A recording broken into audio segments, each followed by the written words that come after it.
everybody. Welcome back to Red Mug Music. I'm Brian, and I'm glad you could be with me today. Today, we're going to start a new series, what I call Top Fives. Now, what that is, it could be top 5 ranked albums. It could be top ranked, like top songs, top album covers, top guitarists, top anything. And if you want to leave a comment down below, and tell me what you would like me to give you my opinion of what the top of that is, just leave that comment and I'll be sure to do that. Also, while you're at it, just go ahead and subscribe, ring the bell, and you'll be the first to find out anytime a new video comes out. So back to my video today. For my first top 5 video, I wanted to have the opportunity to rank the top 5 albums of one of my favorite bands of all time, and they have been ever since they came out, and that's Pearl Jam.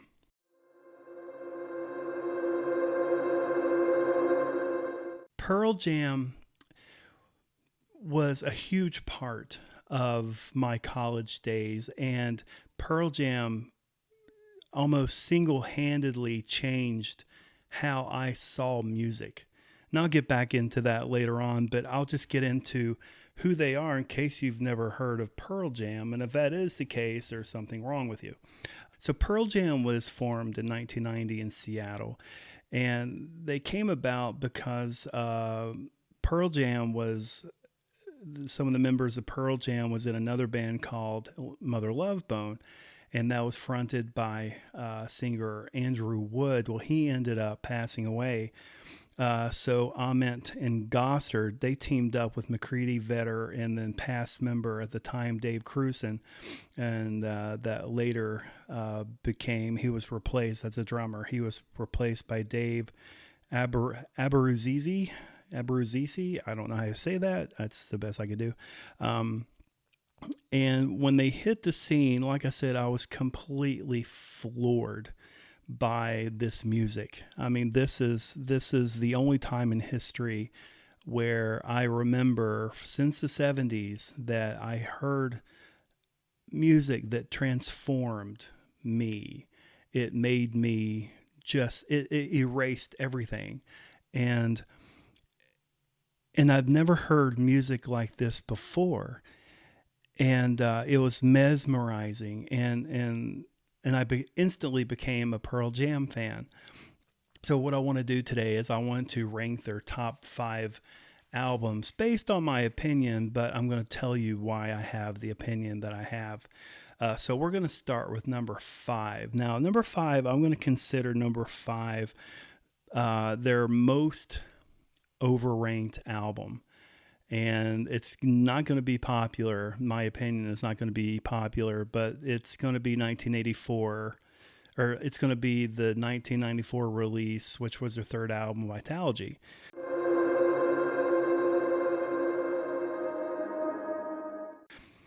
Now, I'll let you yell for a few minutes. You'll go ahead and yell at the screen. Are you done? Okay.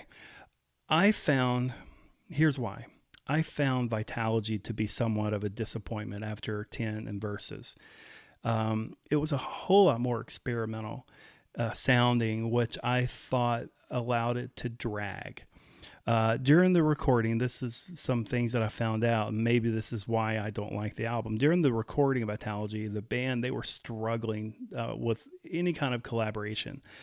And to come up with the songs, and this is not unlike them, but to come up with the songs, they basically did it all out of jam sessions for the most part. But the problem with that is they would get it figured out, and then 20 minutes later, they'd record the song. So they didn't put a whole lot of time into it. So this is raw, and not raw in a good sense, raw in a bad sense. I just think it was not done. I found the album to have way too many throwaway tracks.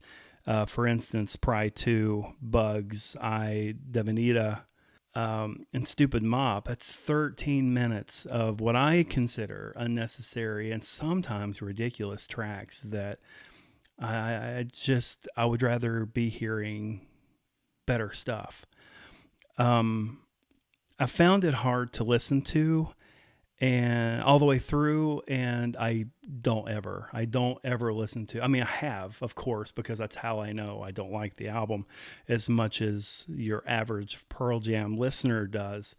And I mean, a lot of Pearl Jam fans think this is their best album. I mean, I was on Facebook a couple of days ago, and I was asking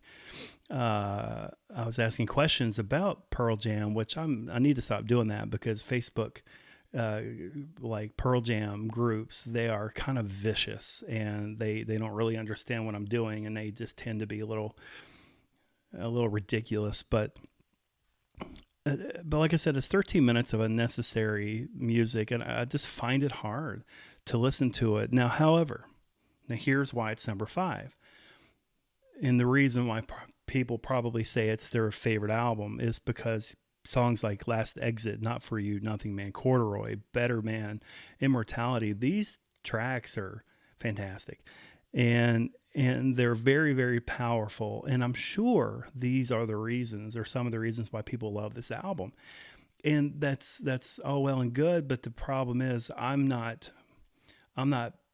saying, these are the top 5 albums based on some of the tracks. I am listening to the album from beginning to end, and I'm making a decision on which one is the best from beginning to end, not the one that has some of the best songs, because a lot of the weak points will drag a good album down. And I think this album is littered with weak points. But however, with that said, they did make it to number 5, and they are my top 5. So I hope that's fair enough for you. All right, on to the number 4 album. Number 4 is going to be what I consider one of the most underrated Pearl Jam albums, and that's going to be Binaural.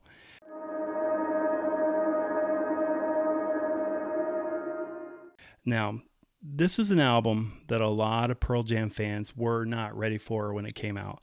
And as the title warrants,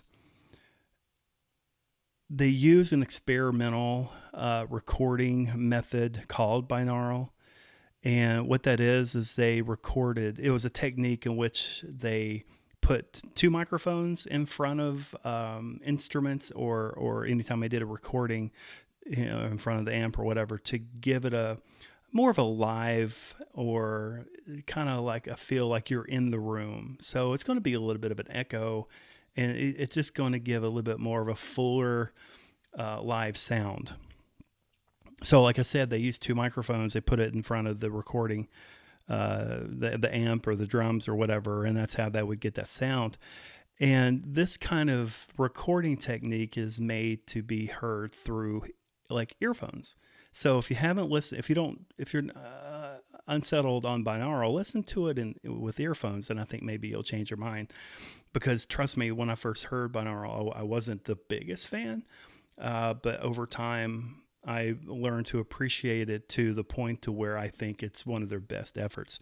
Now, this is the album where Matt Cameron, this is the first time he appeared on a record. And also McCready had entered rehab, and then Eddie Vedder was battling writer's block. So there was a lot of turmoil, and there was a lot of, getting used to Matt being in the band, and just there was a lot of problems. And I think maybe that influenced the band's idea of what they thought about this record. And the album starts with 3 fast tracks. And I think those are extremely amazing, followed up by 3 slower tracks, which may be one of the reasons why I kind of struggled with this album. The sequencing may be a little bit better, because I think that's what creates the atmosphere. That's what creates like your idea of what this album is going to be like, and they kind of change it up on you, because after 3 fast tracks, you think, okay, this is going to be a very fast-paced, uplifting rock album. And then they knock out these 3 atmospheric, deep, very, very patient songs, and it's just confusing. I find binaural to be atypical, but very, very fresh. I'm not hearing, like, every time I hear a song, it's not what I expected it to be. And then when the next song comes on, it's not what I expected it to be. So I find it to be very atypical. And it took me many listens to realize the beauty, like I said, of this album. And Pearl Jam, they may not think this is a great album, like I said, because of all the recording problems. They went through two different producers and they just weren't happy with the mixes, and it just didn't go well. I think the final product is pretty amazing. And I think if they were able to get themselves, or if they were able to remove their feelings at that time, they may think this album's a lot better than what it is. Or they'll think it's a lot better than what they think it is. But these songs are very sharp, and like I said, they show tons of patience and a lot of compassion, and for that I put Binaural at number 4. Okay, for the number 3 album, this is the one that I was actually considering for their number 1 album because I think this album is amazing. I don't really listen to it all that much because it's just overplayed to death, but I can't deduct points just because I've heard it a bunch. That's not fair. You base a good album if it's a good album, not how many times you heard it.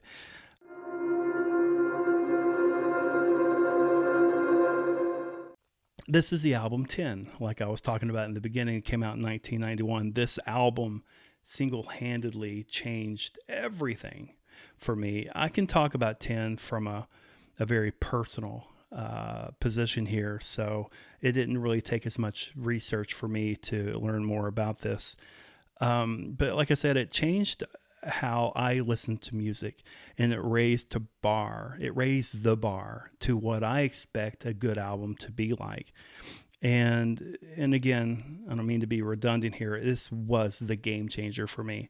10 was my Beatles. It was my Elvis. It was my Michael Jackson. This was the song this was the album that excited me.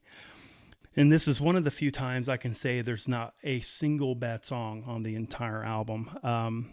With mega hits like Even Flow, Alive, Black, Jeremy, you get to experience music created more complex. This is not just simple nursery rhyme type music that you hear in today's music world. This was very complex stuff, and the arrangements weren't obvious, which I appreciated. And like the hair metal band music that grunge pretty much destroyed. Even though I liked it, I liked hair metal. This was definitely a more complicated, more sophisticated. Even though you wouldn't think that from grunge because they were so grungy, they couldn't even brush their hair and wear more than one set of clothes a week. It's just, but that wasn't really the point. The point was they were creating a very complex song structure, and I just really enjoyed that. In addition to each song being fantastic, sequencing was perfect, with great song transitions, and even moments like how Why Go changes to Black. Just little stuff like this, I think, makes a huge difference on how you see an album or hear an album. And just in case you didn't know, the very end of the album, the way it kind of outros, it actually transitions perfectly into the beginning of the album. It's the exact same effects. So if you haven't heard that, just put it on loop and let it finish with the last song, and just, it'll fade out and then it'll go right back into the first song. So it's just like, it's like you can listen to the song forever and it just always connects. So it's pretty amazing. This album, in my opinion, is one of the most glorious albums ever. I think this is one of the best albums of all time, and I'll always cherish. 10 by Pearl Jam, our number 3 album.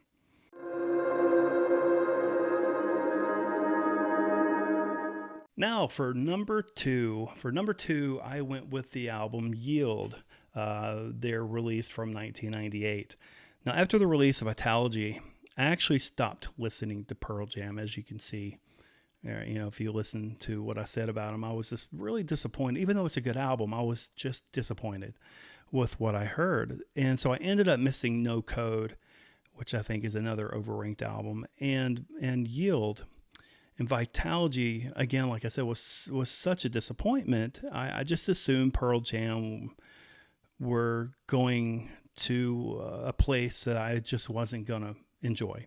So I just stopped buying albums. Yield was more of a team effort for Pearl Jam, and not putting all the pressure on Vedder and making, having him make decisions, and spent more time perfecting the sound of each song before recording. And I imagine if Vitalogy was recorded like Yield was recorded, it wouldn't have sound so like it did. I think they tried to fill the holes with artistic stuff in Vitalogy, and to me it failed. I don't listen to music for its artistic value. I listen to music to hear the music. Music moves me. Just artistic stuff doesn't. I just don't care for it. But I imagine if Vitalogy was recorded with the same thoughts and ideas and the small amount of pressure as Yield was, I think we would have gotten a much, much, much better album that would have definitely been like number one on my my list. But there's so many great moments musically on Yield, and the lyrics were perfect. I quote so many lyrics from Eddie Vedder from this album. I think he did a fantastic job. And every song is different than the last one, and they each have so much personality. And that is how this album keeps your attention for the entire album. So while Faithful, Given a Fly, Wish List, Do the Evolution, MFC, which is my favorite, and In Hiding are the highlights of the album, each track has a needed place on this album, including Red Bar. It's just an exceptional album. It's really good music. It's very, very, very good music. They took their time. They produced it very well. They put the songs in a perfect order. Starting with Brain of J was perfect. That's the kind of stuff I look at, and it just transitioning. Everything was absolutely spot on. So this is a fantastic album, and that's why I put them at number 2. And last, the number 1 Pearl Jam ranked album, according to me, is... See, this is the beauty of it. Since I'm only going to do the top 5, it doesn't automatically become like a particular album whenever I say the number 2. So the last album is going to be the number 1 album. It's not necessarily here, even though you probably know what it is. It's not No Code. I don't care for No Code. And again, No Code has a lot of really good songs on it, but as an album, I find it to lack. It just lacks. But anyway, the number 1 album is Avocado. No, I'm just kidding.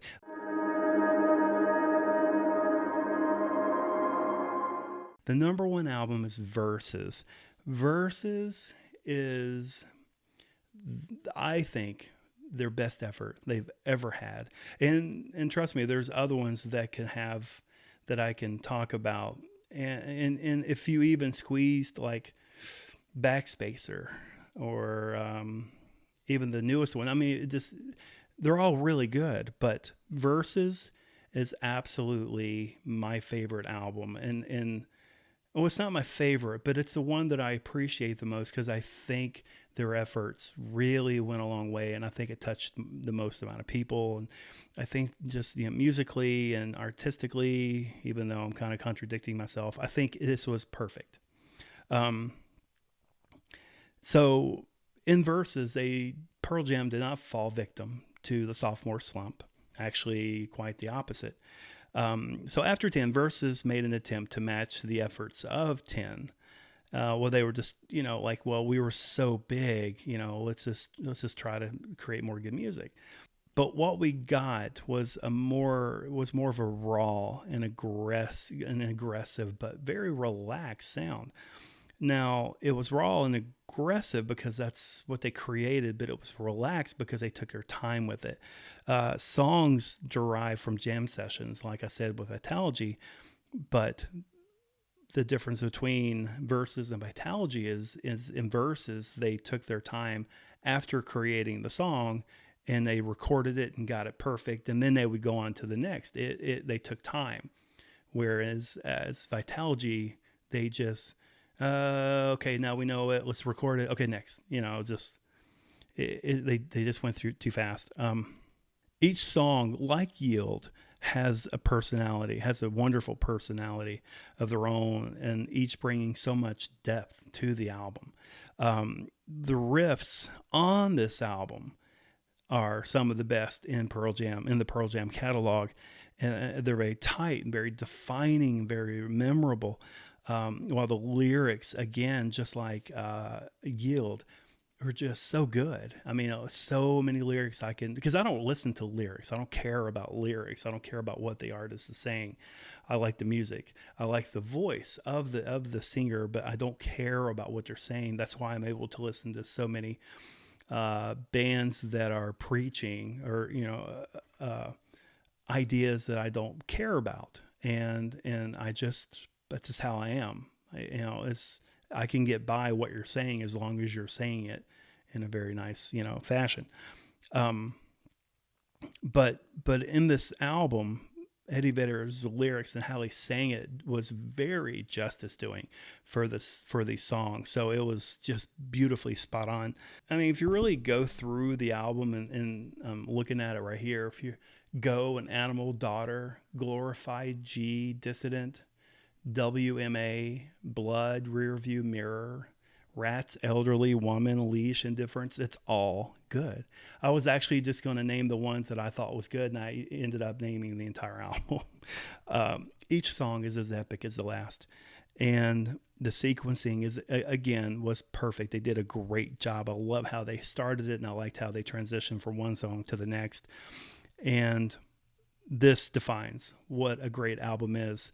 And the reason why this was number one and over 10 is because 10 was a very, very good album, but it was probably a little overproduced.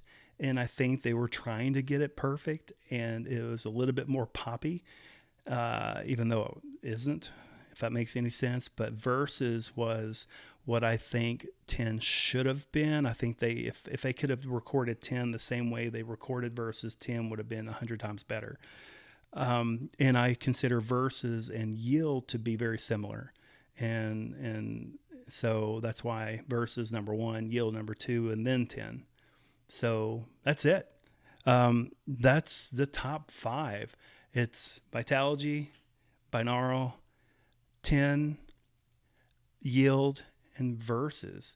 I definitely want to bring up Gigaton, Backspacer, also Riot Act. Those are probably the ones. If I could have tried to fit those in the top five, I just would have, but there was just no room. I only had room for five, and I didn't want to move it to top 8, and then I'm just screwing up the whole top 5 thing. So that's my top 5. Comment down below, or go to my Instagram at Red Mug Music and let me know what your top 5 are. And I also would like to know which one you like the least. That would be awesome. I would like to see that. So comment down below, go to Instagram at Red Mug Music, and just let me know what you think. So that's going to be it for me today. I hope you enjoyed the video as much as I did. If you did, subscribe, click on the bell. I pretty much throw out one video a week, so I won't bug you too much. But I'd love to have you hang out, on this journey with me. So be sure to subscribe, comment, and let me know what kind of top 5 you would like to see, and I will definitely look into that. So again, it was a lot of fun hanging out with you guys today, and I'll see you next week.